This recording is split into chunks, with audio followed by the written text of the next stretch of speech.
성경을 자세히 보면 우리 보고 뭘 하라고 하신 것처럼 기록되어져 있습니다. 아, 이렇게 해라, 이렇게 해라, 이것을 해라. 자꾸 뭘 하라고 한 것처럼 그렇게 기록되어져 있습니다. 그런데 우리가 한번 더 살펴보면 어떤 것이 기록되어 있냐면 우리 삶 속에 일어나는 일들을 잘 기록해 놓으셨습니다. 삶 속에서 일어나는 일들을 잘 기록해 놨어요.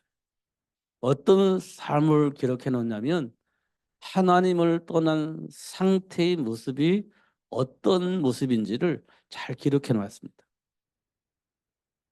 지금 우리 삶 속에서 어떤 일이 벌어지는지, 왜 이런 일이 벌어지는지, 배경은 무엇인지, 원인은 무엇인지 알 수 있을 만큼 현장에서 일어나는 일들에 대한 내용이 성경에 기록되어 있습니다. 다시 말하면 나도 모르는 내 안에 있는 무의식 속에 있는 것들이 무엇인지 알 수 있을 만큼 삶 속에서 내 안에 있는 감정 그대로를 가지고 있는 사람의 모습을 드러내 주시고 그들이 가지고 있는 그 감정으로 인해서 어떤 판단을 하고 어떤 삶을 살았는지 어떤 행동을 했는지를 알 수 있도록 볼 수 있도록 자세히 기록해 놨습니다. 근데 그 사람의 내용이 나와 똑같은 거예요. 그래서 그 사람의 배경이 무엇이었는지 안다면 내 인생의 삶의 배경도 무엇인지 알게 되지는 거예요. 그래서 성경을 보면 내 인생의 답을 얻게 되어지는 겁니다. 그러면서 어떻게 해요? 이제 누려야 되겠죠. 그러려면 어떻게 해요? 힘이 필요합니다. 무슨 힘이요? 십자가에서 죽으시고 3일 만에 부활하신 그 힘이 내게 필요하다는 사실을 알게 돼요. 내 힘으로 살 수가 없다는 사실을 알아요. 그리스도 안에 있는 능력을 통해서 하나님 주신 복을 누릴 수 있다는 사실을 알게 되어지는 겁니다. 그럼 지금도 우리는 그 힘으로 살아야 되는 거예요. 그 능력으로 살아야 되는 겁니다. 근데 우리는요, 어떻게 사냐? 내 힘과 내 능력으로 살려고 합니다. 그러면 져요. 그러면 집니다. 우리가요, 스스로 사단을 이길 수 있는 힘이 없어요. 사단과 대치를 하고 그들과 말싸움해서 이길 수 있는 지혜가 있냐? 없어요. 결국은 지게 되어지는 겁니다. 안 지고 싶잖아요. 그럼 뭐가 필요합니까? 사단의 일을 멸하신 그리스도 안에 감춰져 있는 지혜와 지식의 모든 부하가 내게 필요한 겁니다. 그래야 사단과 말싸움에서 이길 수 있고 사단이 가지고 있는 능력을 넘어설 수 있는 복을 누릴 수 있게 되어지는 겁니다. 그러니까요. 예수를 모르면 사단을 능히 이길 수 있는 지혜가 우리에게 나오질 않아요. 사단을 능히 이길 수 있는 능력이 나에게 나오지 않습니다. 언제 나오냐? 예수를 알면 그 능력을 나의 삶 속에서 누릴 수 있습니다. 굉장히 중요한 거예요. 그 말씀을 듣는 게 굉장히 중요한 거예요. 말씀 못 들으면 다 뻥입니다. 못 들으면 뻥이에요. 아니 하나님께서 아담과 하와에게 선악과 먹지라는 말씀을 줬잖아요. 못 들었다니까요. 그러니까 현장에 나가니까 대책이 없는 겁니다. 대책이 없어요. 말씀을 못 들으니까 대책이 없는 거예요. 말씀을 들으면 대책이 나와요. 답이 나와요. 능히 넘어설 수 있고 준비된 복을 누릴 수 있는 축복을 누리게 되어지는 겁니다. 근데 말씀 못 들으면요. 대책이 없습니다. 음. 하나님께서 아브라함을 복의 근원으로 축복하셨는데 그 말을 듣고 아브라함이 하나님이 지시한 가나안 땅에 왔는데 야, 말을 알아들었겠지? 버리고 왔으니까요. 본토 친척 아비집을 버리고 떠나서 하나님이 지시한 땅에 왔잖아요. 말을 알아들었다고 생각했지 않았겠어요? 충분히 이해했겠지. 그러니까 왔겠지. 그렇게 우리가 판단할 수 있습니다. 근데 기근 와보니까 말을 이해했는 줄 알았는데 이해를 못하고 있는 거예요. 이해를 못했어요. 하나님이 주신 말씀에 대한 이해를 못했어요. 그러니까 대책이 없습니다. 기근 만나니까 대책이 없지. 무슨 대책이 있습니까? 대책이 없죠. 그잖아요. 지금 우리가 그리스도 하고 세계복음만 하는데요. 야, 정말 복음을 알아듣었구나 이렇게 생각을 했는데 현장에서 위기 만나니까 대책이 없는 겁니다. 이 말은 뭐냐? 내가 말을 알아들었다, 못 알아들었다, 못 알아들은 겁니다. 대책이 없는 거예요. 기금 만나보니까 대책이 없어. 그게 지금 우리 삶 속에서 하나님이 하시고자 하는 일이 무엇인지 확인하는 거예요. 대책이 없어요. 이런 부분도 우리가 꼭 확인을 하셔야 됩니다. 그러니까 지금 우리 삶 속에서 일어나는 일들을 봐보세요. 삶 속에서 일어나는 일들을 보면 성경에서 일어난 일들이 그대로 지금 우리 삶 속에서 일어나고 있다는 사실을 확인할 수 있어요. 성경에서 일어났던 그 역사들이 지금 우리 삶 속에서 일어나고 있는 거예요. 결국은 이 세상 사람들이 뭘 말하고 있냐? 자기들이 각자 원하는 생각이 있어요. 그걸 보고 우리는 사상이라고 말하고 이념이라고 말을 해요. 그러니까 지금 많은 우리나라 같은 경우는 청년들을 어떻게 잘 먹고 잘 살게 할 것이냐 이거 굉장히 고민하잖아요. 정부에서 뭐 정치인들도 이 청년들의 일자리를 만들어내야 되지 않냐. 청년들이 뭘 좋아하느냐 이런 거 막 고민해서 뭐 만들어내려고 하잖아요. 근데 그걸 어떻게 하냐 서로 마음을 합쳐서 굉장히 좋은 아이디어를 만들어내는 것이 아니라 뭘 하냐 각자 자기들이 원하는 이념 속에서 그걸 하려고 하는 거예요. 자기들이 원하는 생각이 있어요. 자기들이 하고자 하는 사상이 있어요. 그 안에서 하려고 하는 거예요. 그러니까요. 그러니까 여당과 야당이요 서로 안을 내서 장점을 만들어서 하나가 되면 좋잖아요.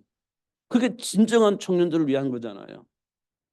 근데 여당이 내놓으면 야당이 반대하고 야당이 내놓으면 여당이 반대하고 이렇게 지금 싸우고 있는 거잖아요. 정말 청년들을 위한 어떤 머리 맞대고 만들어내려고 하는가요? 아니에요. 이념을 가지고 자기들이 월등히 잘하고 있다는 걸 드러내려고 하는 거예요. 그러면 현장은요. 죽습니다. 서로 갈라져서 싸우게 되는 겁니다. 나는 뭐 좌파가 좋아. 나는 우파가 좋아. 그 청년들도 나눠 찢어져서 싸워요. 그러면 뭐가 맞아요? 다 틀려요. 정말 맞는 것은요. 그 한쪽에서 장점을 가지고 만들어낸 안이 있고 또 한쪽에서 장점을 가지고 만드는 안이 있어요. 이걸 장점을 만들어서 합쳐 보세요. 그럼 굉장히 멋있는 안이 나올 거예요.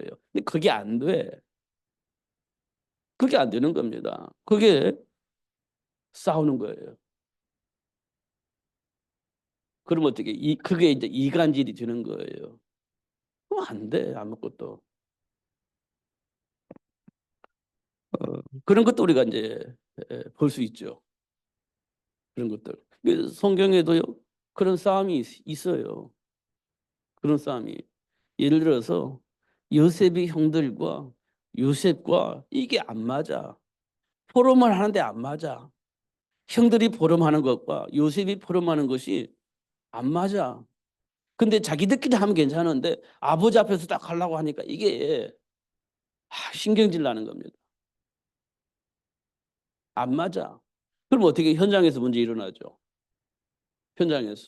그래서 형들이 요셉을 죽이려고 했죠. 근데 양심상 죽일 수는 없으니까 노예를 팔아버렸죠. 그게 이제 안 맞으니까 그런 일들이 벌어지는 겁니다. 지금 우리 삶 속에서 많은 일들이 왜 벌어지죠? 일방적인 부분도 있죠. 그건 정신 문제니까. 근데 대부분은요, 대화를 하다가 안 맞으니까 일어나는 사건들이 많아요. 대화하다가 안 맞아. 그러니까 헤어지자, 뭐 싸우면 너무 감정으로 사람 죽이기도 하고 이런 일들이 벌어지잖아요. 실제적으로. 그럼 왜 그런 일들이 벌어지냐?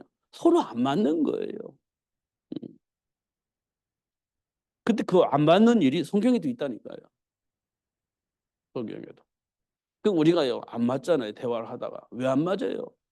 복음 안에서 보지 않고 내가 가지고 있는 생각을 가지고 경험 가지고 체질 가지고 판단하니까 안 맞아 서로가. 그럼 이제 싸움이 생기는 거죠. 이런 것도 우리가 확인할 수가 있습니다.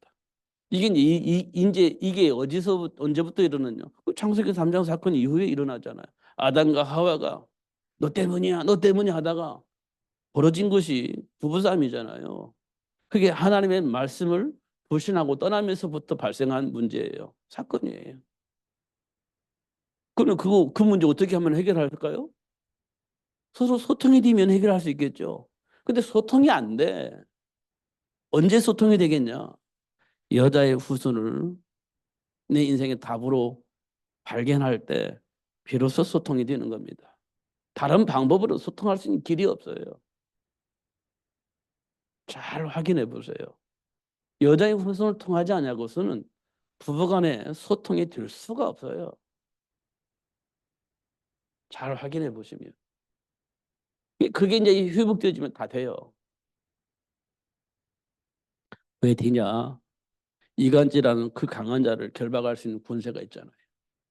무기력하게 만들 수 있는 권세가 있잖아요. 예수를 아는 사람이. 그러면요, 이겨먹는 겁니다. 한 사람만 알아도 돼요. 한 사람만 알아도 되고 한 사람이 안 속으면 돼요. 왜냐? 사단은 이겨먹을 수 있는 권세가 있으니까. 근데 우리 둘이 다 맞아야 된다 생각하는 겁니다. 왜냐? 나만 손해야. 나만 늘 양보해야 돼. 이런 생각을 하니까 안 되거든요. 이만 그리스도를 놓친 거예요. 이 그리스도를 알면 되는 거예요. 그렇잖아요, 오늘. 그 강한 자를 결박할 수 있는 권세를 우리에게 주셨고요. 오늘 본문에는 어디 뭐라고 되어 있죠? 귀신을 내쫓는 권능도 가지고 그 복을 누리게 하려고 내가 너를 불렀다. 이렇게 말씀을 하시잖아요. 그러니까요. 된다니까요. 내가 정말 예수를 알면 뒤어지게 돼 있는 겁니다. 안 될 수가 없어요. 이런 부분도 우리가 꼭 확인을 해야 됩니다. 어. 이게 자꾸 또 율법으로 가니까 문제예요. 이렇게 해야 된대. 이렇게 해야 되는 거야. 라고 하는 것이요. 틀린 말은 아닌데 그게 율법이 되는 겁니다. 그러면요. 용서가 안 되는 거예요. 용서가.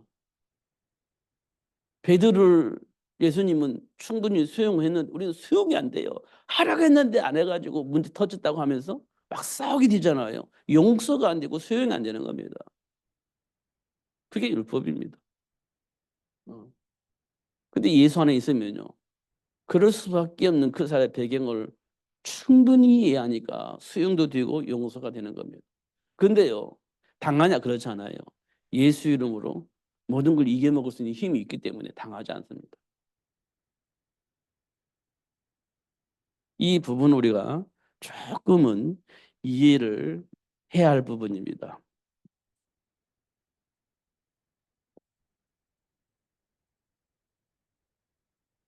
예수 이름으로 우리는 예수 이름으로 기도하잖아요.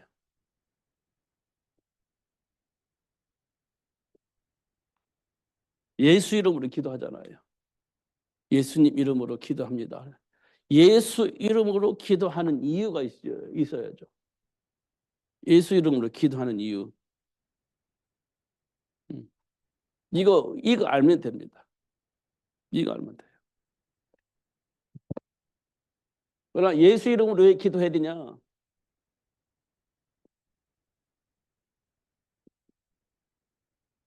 삶의 현장에 있는 문제에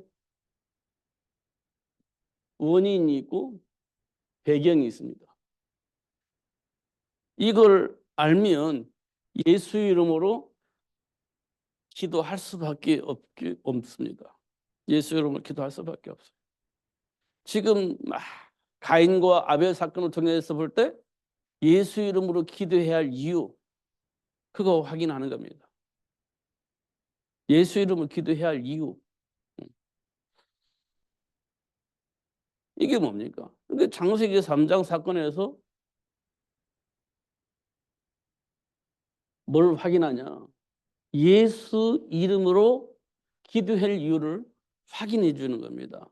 창세기 3장 1절에서 7절에 보니까 뭡니까? 선악과 따먹죠. 뭐 무화과 나무 잎을 엮어서 치마를 해 입죠. 뭐 이런 거 다 하잖아요. 근데 해결이 안 돼요. 언제 이게 해결되냐? 하나님이 가죽옷을 지어 입히십니다. 가죽옷. 이 말은 뭐냐? 그 뭔지는 모르겠지만 동물이 희생을 당한 거예요. 동물이 죽음을 당한 거예요. 그게 가죽이 나오지. 죽어야. 이게 뭡니까? 출애굽기 3장 18절. 희생제물 어린 양의 피. 이게 창세기 3장 문제를 해결할 수 있는 방법입니다. 희생제물 어린 양의 피. 가죽옷. 이렇게 말해주고 있습니다. 창세기 6장 1절에서 14절에 보면 뭐가 나오죠? 방주가 나오죠. 노아의 방주. 방주가 나옵니다. 홍수에서 살아남을 수 있는 방법은 방주밖에 없어요. 방주.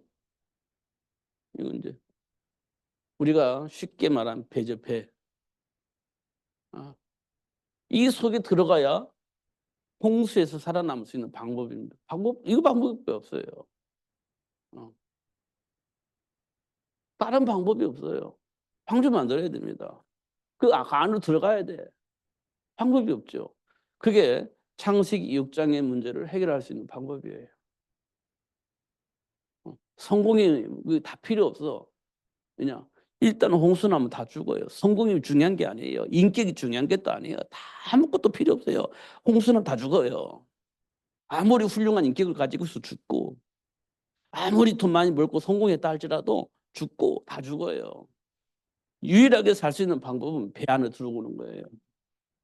그게 창세기 6장입니다. 근데 우리는요, 돈이 있어야 돼. 인격이 멋있어야 돼. 그래 놓고서는 방주를 준비 안 하고 방주 안에 들어가지 않습니다. 그러면 죽습니다. 이게 창세기 6장에서 우리에게 보여주고 있는 내용이에요.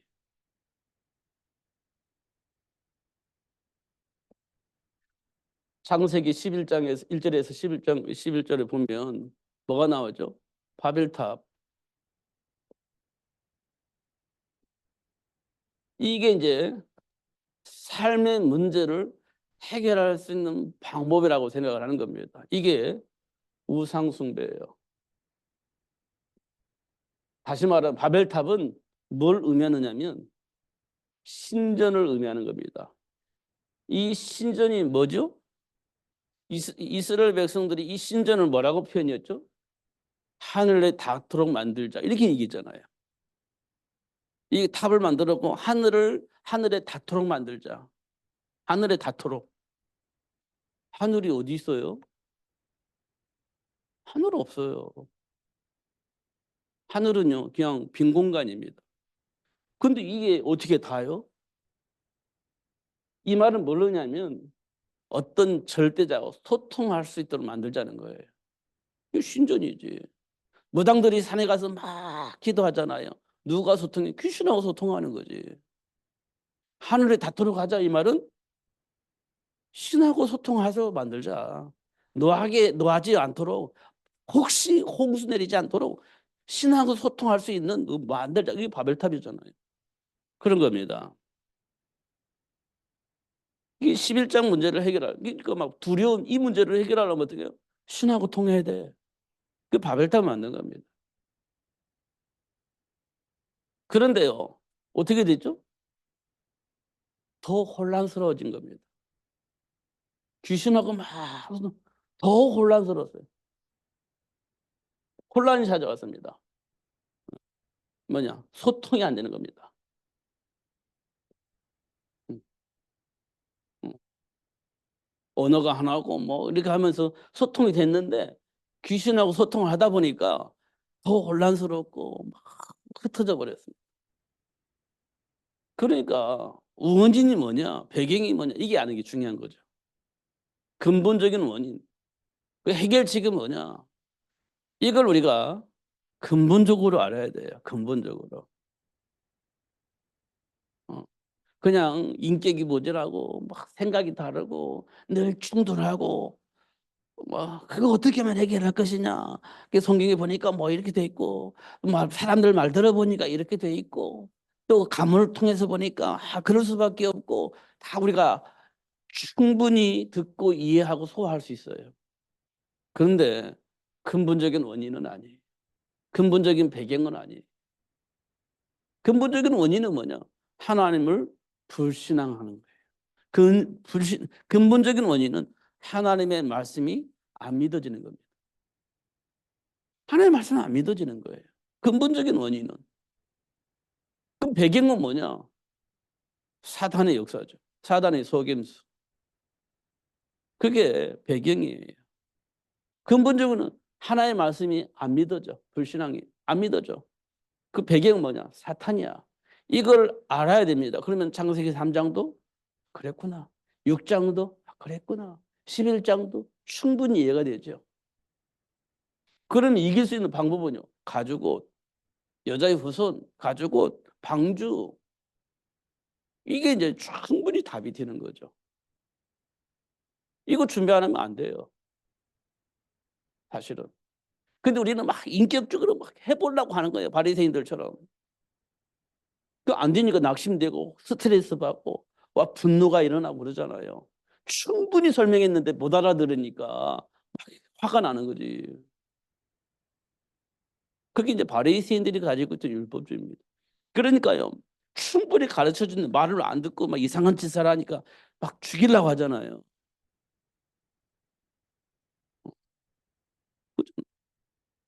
그래서 막 죽이기도 하고 그래 했잖아요. 초대교회 때.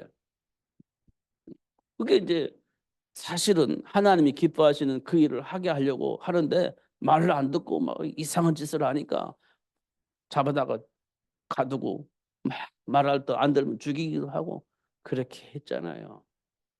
그러면 됐나요? 아니죠. 더 안 됐지.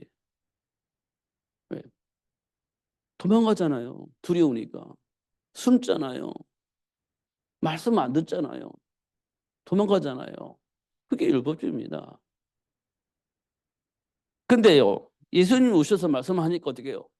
오라고 하지 않았는데도 구름대처럼 몰려들잖아요. 예수님 오셔서 말씀하시니까 수많은 사람들이 예수님을 쫓아와요.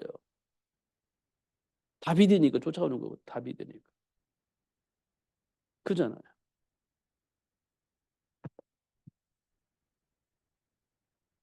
현장에서 일어나는 일들을 보면서 사도 바울이 참 멋있는 말을 한 거예요. 빌립보서 3장 8절. 그리스도를 아는 것이 최고의 지식이다. 그리스도를 아는 것이 최고의 지식이다. 왜냐? 왜죠? 지금 내가 하나님을 불신한 것 또는 죄의 문제가 해결되어져야 되잖아요. 근데 그 문제를 해결할 수 있는 분은 예수밖에 없어. 근데 예수를 알고 나니까 예수가 내 인생의 최고의 답이야. 죄와 사망의 법에 묶여있는 내가 빠져나올 수 있는 유일한 길, 예수를 아는 거예요. 하나님을 불신앙하고 내 마음대로 살 수밖에 없는 그런 체질을 가지고 있는 내 인생의 문제를 해결할 수 있는 답은 예수밖에 없어. 이걸 바울이 알게 된 겁니다. 그리스도라는 게 최고야. 아니 나머지는 다 배설물로 여기 있잖아. 예수 안에 다 있어. 이거 이제 사도 바울이 한 얘기예요. 이 말을 우리가 빨리 알아들어야 되는 겁니다. 이 말을. 그럼 이 말을 우리 인생을 포기하자 말이냐? 그 말이 아니에요. 가장 멋있는 삶을 살 수 있는 방법이에요. 가장 멋있는 방법. 인간관계에 절대 이간질 당하지 않고 하나님이 약속하신 복을 누리면서 서로 공유하는 거예요. 그게 행복한 거예요. 근데 오해를 하면 예수, 우리끼리, 뭐 나머지는 다 배설물, 그러면 인생이 어떻게 되겠어요? 이상한 인생이 되는 거예요. 그게 이제 사이비 집단들, 이단 집단들이 그렇게 만들었죠. 다 팔고 와. 같이 살자. 이게 이제 사이비 집단들이 하는 것들이거든요. 하나님은 다 버리고 와. 이게 아니에요. 너희는 가서 이렇게 얘기하고 있는 거예요. 모든 민족을 살려 이렇게 얘기했지. 다 팔고 우리끼리 살자 이렇게 한 적은 한 번도 없어요. 예수님이. 하나님 계획은 그게 없어요. 너희는 가서 모든 민족을 제자 삼고 내가 준비한 모든 복을 누리면서 복음을 해. 이게 이제 하나님의 계획이지. 다 팔고 우리끼리 와. 우리 집으로 와. 우리끼리 살자 이런 적 없어요. 그게 사이비 집단들이 하는 짓이에요.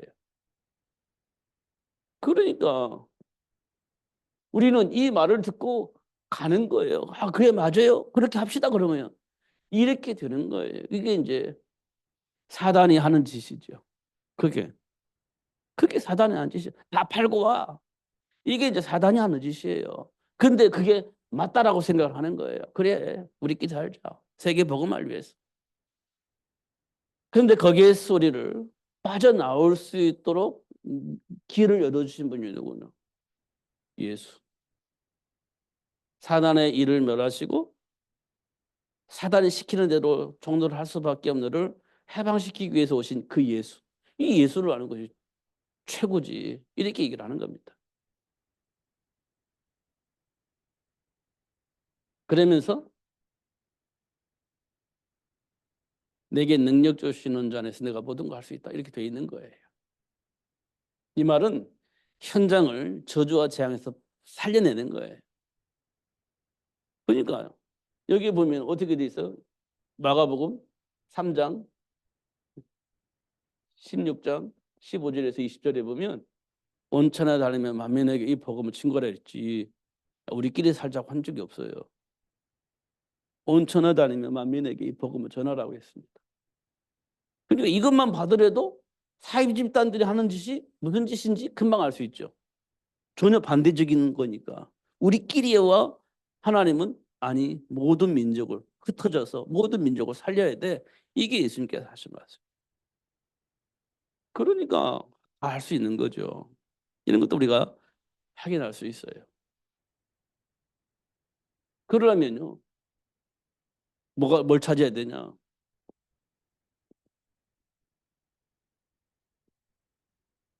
골로새서 2장 2절에서 3절 보면 그리스도 안에 감춰져 있는 지혜와 지식의 모든 부활을 발견해야 되겠죠. 그리스도 안에 감춰져 있는 그 지혜, 그리스도 안에 감춰져 있는 그 축복, 발견하는 사람이 누릴 수 있는 겁니다. 발견한 사람. 그래서 어떻게 했냐? 노예로 팔려나간 요셉이요. 이 복음 안에서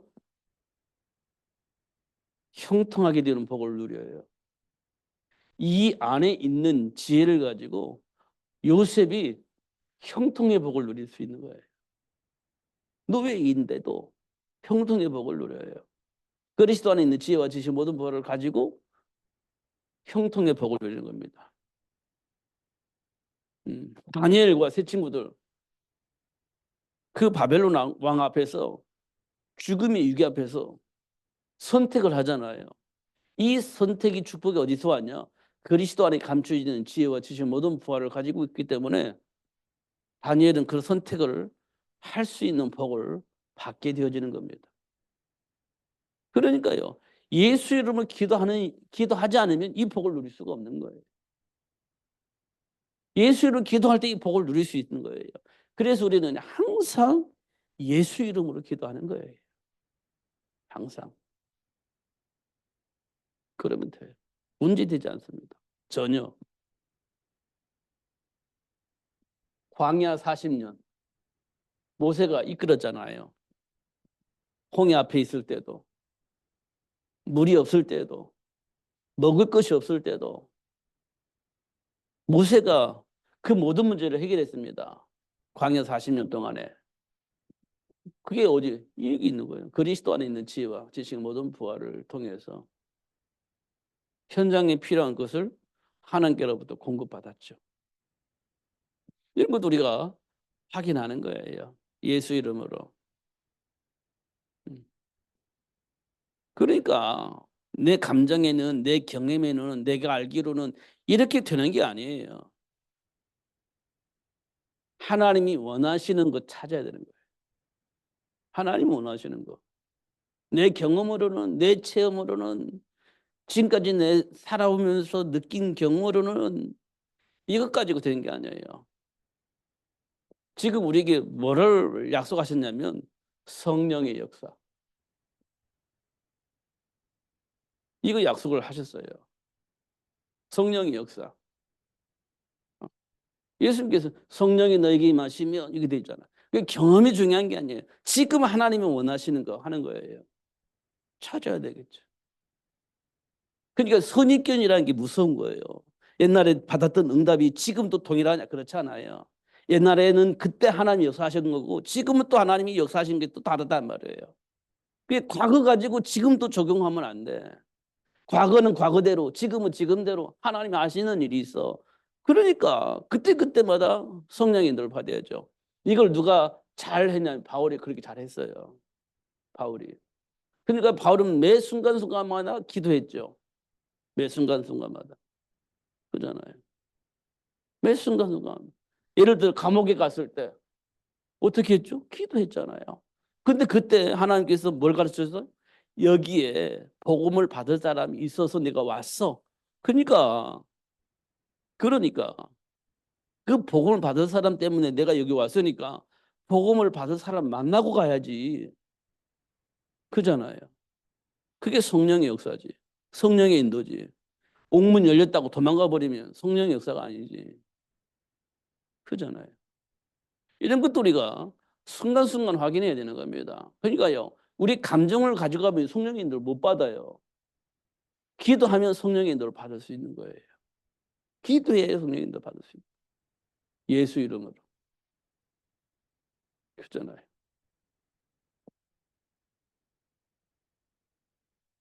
사도 바울은 어디에 초점이 없으냐? 로마 복음화입니다. 로마 복음화.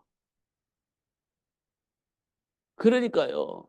이 로마 복음화가 하나님의 소원이라는 걸 알았어요. 왜냐 이방인과 이방인들에게 이 복음이 증거되어지고 이스라엘 백성들에게 이 복음이 증거되어져야 되기 때문에 사도 바울은 그러면 로마를 복음화해야 되겠다. 이렇게 이제 성령의 인도 속에 있었던 거예요. 여기에 모든 초점이 맞춰져 있는 거예요. 모든 초점이. 광야 그 유라굴라 광풍을 만났을 때 안 갔으면 죽을 뻔했다. 안 갔으면. 그런데 지금 어쩔 수 없이 왔으니까 어떻게 하겠냐. 근데 이때 뭐 어떻게 했죠? 바울이 배 밑창에 들어가서 기도했잖아요. 하나님이 지금 뭘 원하시는지를 알게 하시려고 하나님 역사를 하셨어요. 모세에게. 아니 그 바울에게. 막 광풍 만나가지고 다 버렸잖아요. 이제 소망이 없어 다 포기했잖아요. 소망이 없어 포기해버린 겁니다. 버리고 다 버리고 이제 더 이상 할 수 있는 게 아무것도 없어. 포기해버렸어. 근데 그때 바울은요. 뱀이창에 들어가서 기도하는 거예요. 하나님께. 근데 하나님께서 응답을 하셨죠. 뭐라고 했어요? 어젯밤에 주의 사자가 나에게 와서 말씀하셨는데 이 배 탄 사람들의 생명은 한 사람도 잃어버리지 않는다고 하셨다. 하나님께서. 다만 배가 부서질 뿐이다. 근데 한 사람도 죽지 않는다. 그러니까 여러분요. 생명 때문에 염려하지 마시고 고민하지 마세요. 나는 어젯밤에 오셔서 하나님께서 말씀하셨는데 그 사실을 난 믿습니다. 얘기하는 거예요.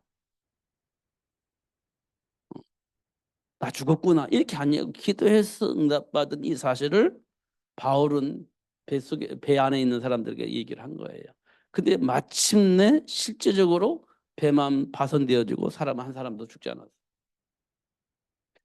이런 것들이 전부 다 증거가 되는 거예요. 증인이 되는 겁니다. 결국은 그 모든 것들이 로마 황제의 생각과 삶을 바꾸게 만드는 겁니다. 로마의 영향 속에 있는 사람들의 생각을 바꾸게 만드는 거예요. 현장에 있는 중직자들, 현장에 있는 렘넌트들 생각을 바꾸게 하는 겁니다. 그런 역사들이, 그런 기적들이 그렇게 되어지는 것들이죠. 지금 우리가 그걸 해야 되는 거예요. 바울처럼 광풍을 만났어. 말 듣지 않고 너 늦을 때 나도 죽잖아. 이런 식이 되면 안 돼요. 하나님이 원하는 게 있단 말이에요. 그거 찾아야지. 기도해서 응답받아야 되는 거예요. 바울이 그렇게 했잖아요. 내 말을 들었으면 좋았을 뻔했는데 안 들어서 이 난리가 났구나. 당신들 때문에 나도 죽게 생겼어요. 이렇게 말을 해야 우리가 정상적이거든. 그때 내 말을 들었어야지. 화를 내고 원망하고 그렇게 반응을 해야 맞는 거잖아요. 근데 바울은요, 하나님께 기도하는 거예요. 분명히 이유가 있을 것이니까. 그래서 응답받았잖아요. 이런 거 우리 성경에 다 기록되어 있어요. 그리고 지금 우리 삶 속에서 일어나면 반응들이 이렇게 나오는 건데 성령의 인도받는 사람들은 어떻게 반응했는지 이런 것들 다 성경에 기록되어 있죠. 예수 이름을 기도하면 그런 일들이 우리 삶 속에 벌어지는 겁니다.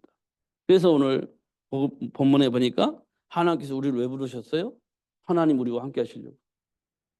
이 말씀이 있는 거예요. 하나님 우리와 함께 하시려고. 왜요? 엉뚱한 짓을 하잖아 너희들. 체질이 그렇잖아. 그러니까 그런 삶을 살지 않고 하나님 주신 복을 누리게 하려고 내가 너와 함께 하려고 왔어. 이런 겁니다. 그리고 전도도 하고 귀신을 쫓아낼 수 있는 권능을 가지게 하여서 그 축복을 누리게 하려고 내가 지금 너를 부른 거야 라고 얘기를 하고 있는 겁니다. 다시 한번 하나님 나를 왜 부르셨는지, 하나님 나를 위해서 어떤 복을 준비하시고 어떤 복을 주셨는지 다시 한번 확인하시고 응답을 받으시기를 예수님 이름으로 축복합니다. 기도하겠습니다.